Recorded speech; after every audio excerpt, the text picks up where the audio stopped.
Now, yesterday, I sat down with former First Lady Melania Trump to discuss her new memoir called Melania. We spoke about the upcoming election, the importance of this race, and the lawfare that is being used against her husband, her family.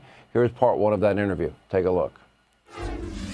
Madam First Lady, it's great to see you again. Nice to see you, too. Thank you for doing this. You don't love media interviews, and I don't blame you, because I watch a lot of media, too, and I'm a part of it for 35 years. We are grateful that you're here. Thank you for doing this. Thank you. So, with 34 days away from an election, I've covered politics my whole life. It is a long, hard, tough, grueling process, as you know. What's this process like for you?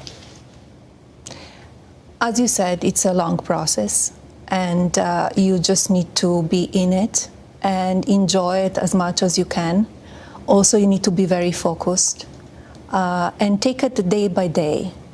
Some surprises come as well, so it is very important that you prepare for those surprises.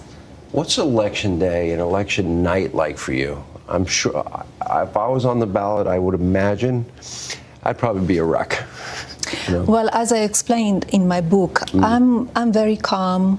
That's maybe my personality.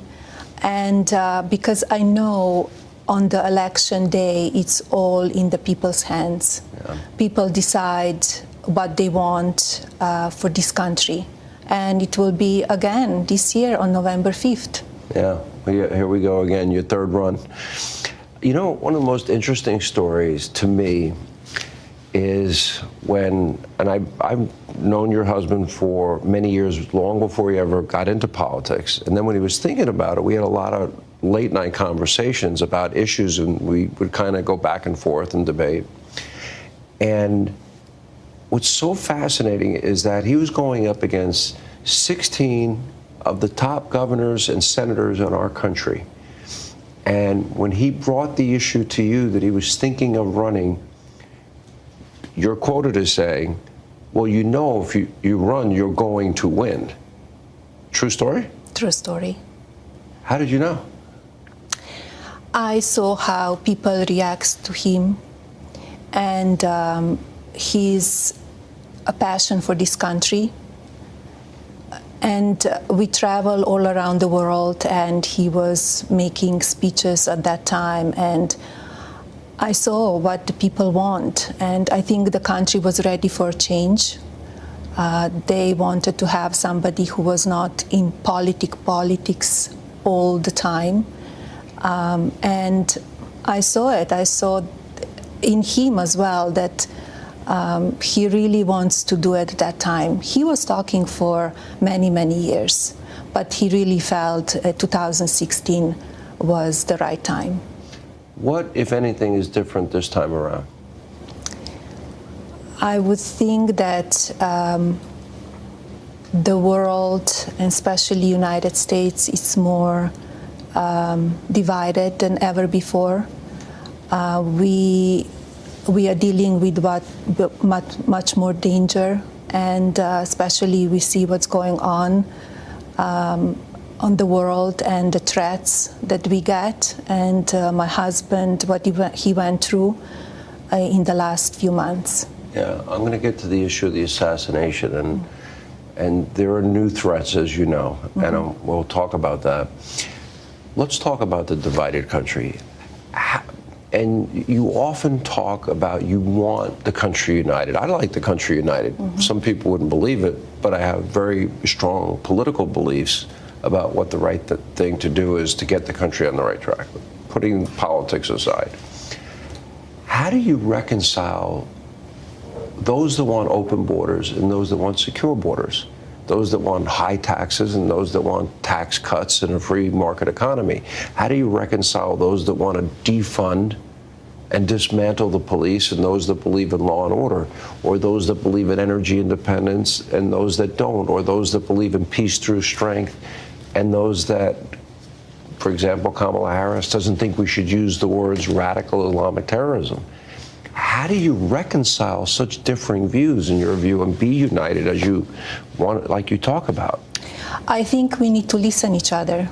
I think we need to we have different perspectives. We have different beliefs. We need to respect our freedom of speech, our individuality. I think it's very important that ideas are heard, that we have a very straightforward communications, and we share the idea, we debate, because I think with that we could have innovation and success in this country. I feel it's a troubling trade in this country that we are canceling people that they don't agree on certain issues. I want to talk to you about, you've been a victim of cancel culture in ways that I never knew about. And I want to get to that too in the course of this interview. Politics, though, has gotten pretty rough and tumble. And again, having done this for over 3 decades, look at what you and your family have had to go through. I covered the Russia, as the president would say, the Russia hoax, Russia, right? 3 years, it was all based on a lie, and it was debunked. I watched him go through not 1, but 2 impeachments. We'll get to the assassination attempts. He's been through so much, but so have you. And what stunned me is when you actually said that when they first impeached him, oh, I'm surprised it took so long. Wow, you were expecting it all. I did, because I saw how they treat him, how the media was against him. I think they are afraid of his strength. And he was leading this country with peace through strength. Yeah. So as soon he announced that he's running for the president, everything really changed. And I saw it, and I said, you know, this will not be very pleasant, but I knew what he's into it, what he will need to deal with.